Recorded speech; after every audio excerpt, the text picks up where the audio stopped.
Bonjour à toutes et à tous et bienvenue dans cette nouvelle vidéo consacrée encore une fois à l'univers des nouvelles technologies, aujourd'hui plus particulièrement à la photographie avec des astuces pour prendre en photo votre animal de compagnie.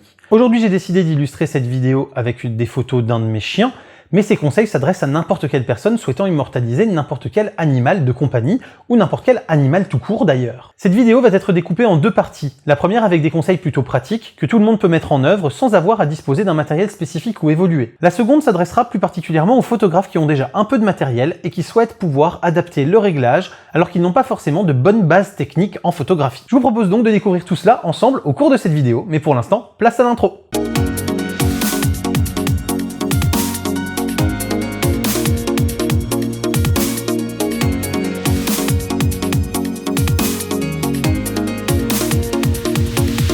C'est un fait, tout propriétaire de chien aime en général prendre des photos de ce dernier. Mais notre meilleur ami est souvent très déceptif lorsque l'on ne sait pas bien s'y prendre. Les photos sont floues, déclenchées au mauvais moment, ternes, sombres, avec une granulosité non désirée, les défauts peuvent être nombreux. Si d'ailleurs vous entendez des petits pious, c'est parce que j'ai 7 bébés chiens juste derrière moi. Donc sans prétendre révolutionner vos photos, voici quelques conseils pour améliorer vos clichés de votre chien, mais aussi de tout animal de compagnie ou de tout animal que vous souhaiteriez immortaliser. Commençons donc par les conseils pratiques, ceux que tout le monde peut mettre en œuvre, quel que soit son matériel. Numéro 1, ton sujet tu connaîtras. Cela peut sembler banal, mais connaître son sujet est un basique pour le prendre en photo. Si vous venez d'avoir votre chiot, prenez le temps de tisser des liens avec lui, d'apprendre à le connaître, et d'apprendre à connaître ses réactions.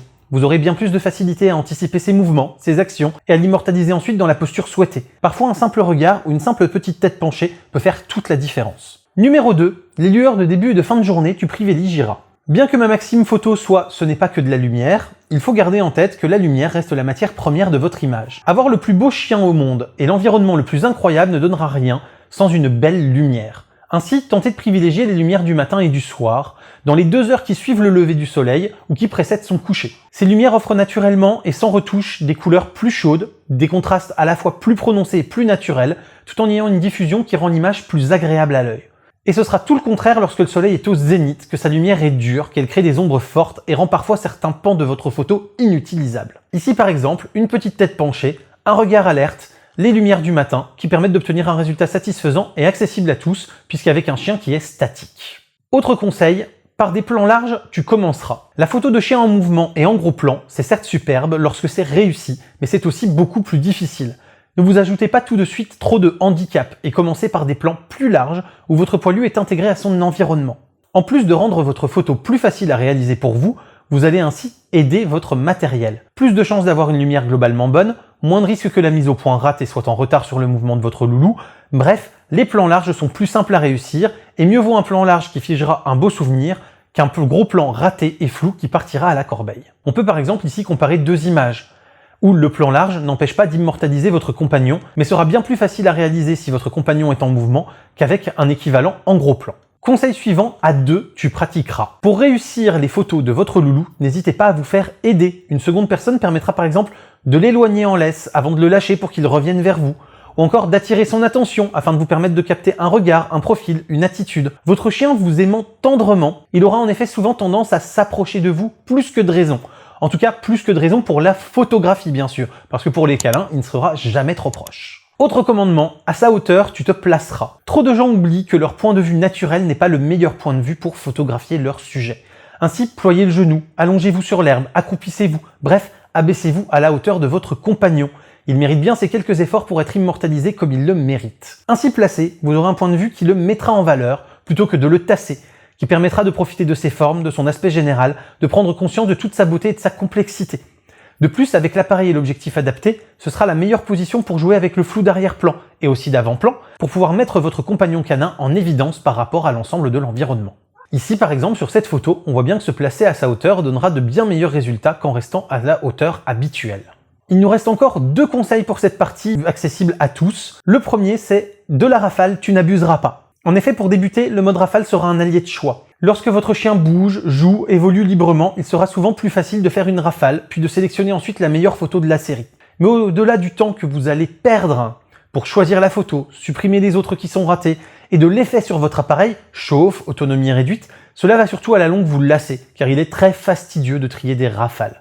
Ainsi, lorsque votre compagnon est plus calme, profitez-en pour vous exercer en mode photo par photo. Et apprenez à détecter les bons instants pour que votre rafale soit de plus en plus courte, de manière à ce que quand vous déclenchez une rafale, elle ne fasse plus par exemple 20 photos, mais 5, et que ça vous simplifie votre tri et votre post-traitement. Et ensuite, de patience et de pratique, tu feras preuve. En effet, la photographie n'est pas une chose aisée, non. Et ce n'est pas parce que vous allez acheter un super boîtier pro qu'il fera de belles photos. Cartier-Bresson, Doisneau ou Depardon, pour ne citer que, n'avaient pas des appareils fantastiques techniquement, loin s'en faut. Et pourtant, leurs images, elles ont marqué l'histoire. Pour réussir de belles images, il faut pratiquer régulièrement et surtout ne pas se décourager. Si au début sur 100 photos, vous n'en avez qu'une seule qui vous convienne, focalisez-vous dessus. Oubliez les 99 autres. À force, vous rentrerez de votre séance photo avec votre compagnon avec 99 photos valables et une seule à jeter.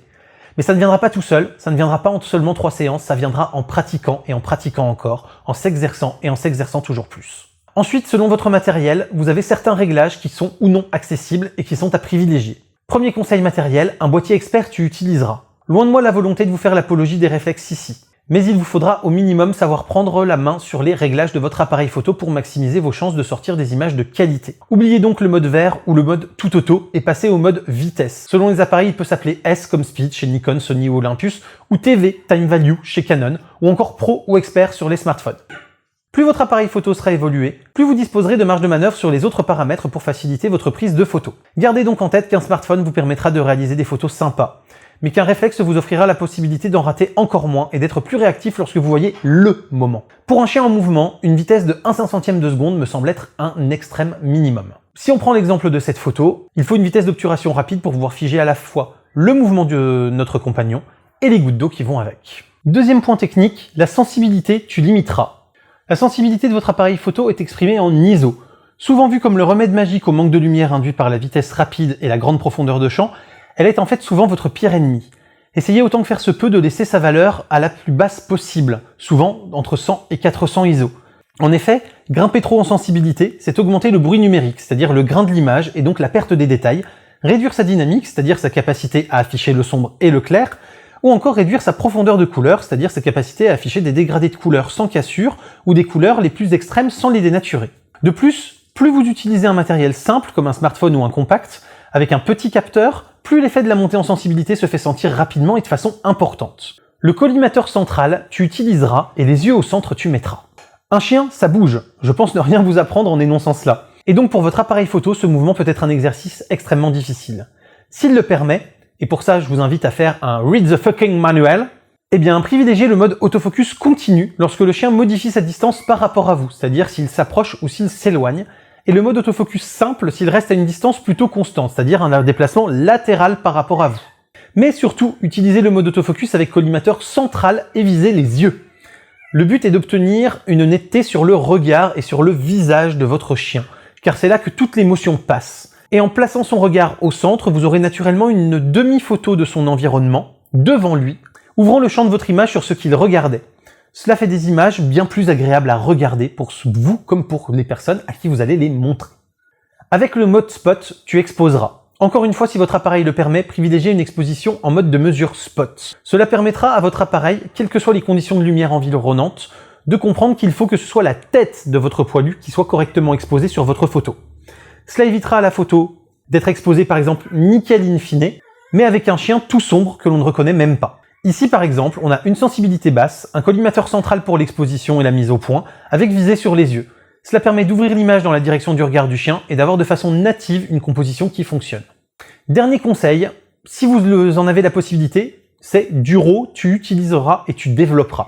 Sachez en effet qu'il existe un format d'image dit RAW, qui peut s'appeler aussi .nef chez Nikon, .cr2 chez Canon, .rw chez Sony, etc., qui est au numérique ce que le négatif était à l'argentique. Ce format de fichier nécessite d'être retravaillé dans un logiciel spécialisé, comme Lightroom, DxO Photolab ou Capture One, pour ne citer que quelques exemples, mais qui permettra d'obtenir le meilleur de vos images. Avec ce format, vous pourrez plus facilement rattraper une image trop sombre, remettre les bonnes couleurs si votre appareil ne les a pas bien analysées, ou toutes sortes de petites retouches comme ça qui vous permettront de rendre le meilleur de votre image. Et si vous avez un peu de mal avec tous ces conseils, vous avez un certain nombre de vidéos qui sont réunies dans des playlists sur ma chaîne que je vous invite à découvrir avec le petit i que vous allez retrouver juste en haut. J'espère en tout cas que cette vidéo vous a plu et vous a appris des choses, qu'elle vous sera utile dans votre quotidien. Si c'est le cas, n'hésitez pas à commenter, liker, vous abonner, partager et éventuellement faire un don sur Utip ou sur Tipeee. Vous pouvez également faire des dons sur ces deux plateformes sans débourser un centime.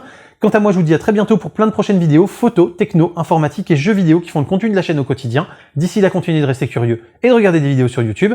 Et je remercie Menglod des D10 de Belten pour s'être prêté au jeu de l'illustration de cette vidéo. Salut à tous, bye bye.